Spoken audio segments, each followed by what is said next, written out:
but it's all remaining very curious for the time being on who's going to be that next one to make that first move. And I'm seeing, a couple of different Pac-12 writers who are adamant today about the fact that the Big 12, there's nothing that states factually that they have more value than the Pac-12, and that there's nothing that says that they would have a bigger TV deal, and that basically the Big 12 being stronger is just a social media narrative that the conference is winning. And I don't know if I agree with all of that. I think some people are getting a little too in their feelings over this whole thing, and just because you cover the conference doesn't mean you have to fight for the conference necessarily. Look, I want the Big 12 to survive and do well, but I'm also going to be realistic when the time comes, and it'll be interesting to see who's right. The folks who think the Big 12 is in the stronger position and are the better position to pick off some Pac-12 teams if it comes to that, or if the folks out on the West Coast who have been banging pots and pans still saying, hey, yeah, I know we lost the LA schools, but we're still as strong, and arguably saying still stronger, having lost USC and UCLA, which, I know Tony Altimore's got his slides, and there's other numbers out there, and there's a lot of speculation about what matters to what. I have a hard time believing Pac-12 without the LA schools is a stronger brand than the current Big 12. I have a hard time believing that. If everybody was in one room, but in how many teams are left? 22 or whatever they are. Both conferences, Pac-12 and the Big 12.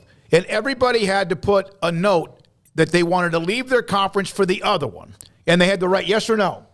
How many of the Pac-12 schools would say yes, put it in a slide quietly, and how many of the Big 12 schools would say yes if they were going to go to the Pac-12? I don't know the answer to that. How many do you think? Would it be? It may not be I think that's a way more loaded question than just black and white, because you're looking at Cal would vote to stay in the Pac-12. No, I know that. Oregon would stay in the Pac-12. Well, the entire Pac-12 would stay in the Pac-12. How many do you think of the Big 12 teams, among those who are coming in and also the ones remaining, would say yes to leaving for the Pac-12? Right this moment? Right now, today. There's too much uncertainty. There's too much uncertainty to be able to make that. If you're asking if they had a TV deal and it was locked in and you knew what that was going to be, then I think you have some clarification. But who in their right mind's jumping to them now? You know what I'm saying? Other way around. I don't think – I don't know. That's what I'm saying. If they had their – that's the thing, is what are they basing it off of? Because they're so – I think that the TV deal is what's going to determine whether or not Arizona goes, all right, we're out of here. And until we know that, really – why move? Unless you just feel like, hey, it's about to fall off the side of the cliff and we got to be the first ones to jump out, and somebody makes that move. But I think that's what's happening is people are gathering as much information as possible and trying to figure out, is this the best move or not? What's this TV deal going to look like? Because let's face it, packing up your bags and moving from one conference to the other and all that comes with that, that's not just flipping a switch. There's a lot that comes with that. So if you're Arizona, I think ideally you'd like to stay exactly where you are and be a powerhouse in this next iteration of the Pac-12. But if the numbers don't make sense, then yeah, you're going to head off to the Big 12 where it does make sense. But right now, we don't know what those numbers are. That's my point. I do think in Sergeant Pickles 13, I was going to say this, and I'm glad you brought this up on the chat room, is that there are writers columnists, whatever, who cover a conference, Pac-12, and there are some that cover the Big 12 that might kind of be putting their roots in and kind of bowing up.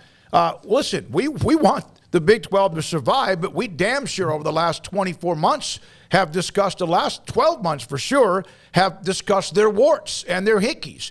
And maybe not as open, and they're not as obvious as they were back when Texas and Oklahoma bolted because they reacted that quickly. All I know is one conference just added teams successfully, or getting them in a year earlier than they wanted to, and their future beyond the two schools they've already negotiated. They've been working with Texas and Oklahoma. The only thing unsure is when they are actually leaving. You're looking at maybe another 2-3 years of holding the rights of Texas and Oklahoma in your hands, and there's nothing that they can do about it, and you're going to keep raking in that money for at least the next couple of seasons. I know that USC and UCLA, same situation there with the Pac-12, but I just, if you're looking at momentum and whether it's based on social media or based on one guy or this guy or whatever, it just seems to me like the Big 12 coming out of their media days is in a stronger place and a more, a more settled place than it feels like the Pac-12 is at the moment. I think they have the higher ground for sure. I agree with you there. And what's kind of different about last year to this year is your UCF, Cincinnati, BYU, they're all Houston. They were all waiting for the opportunity to move up. This is, the opportunity to survive.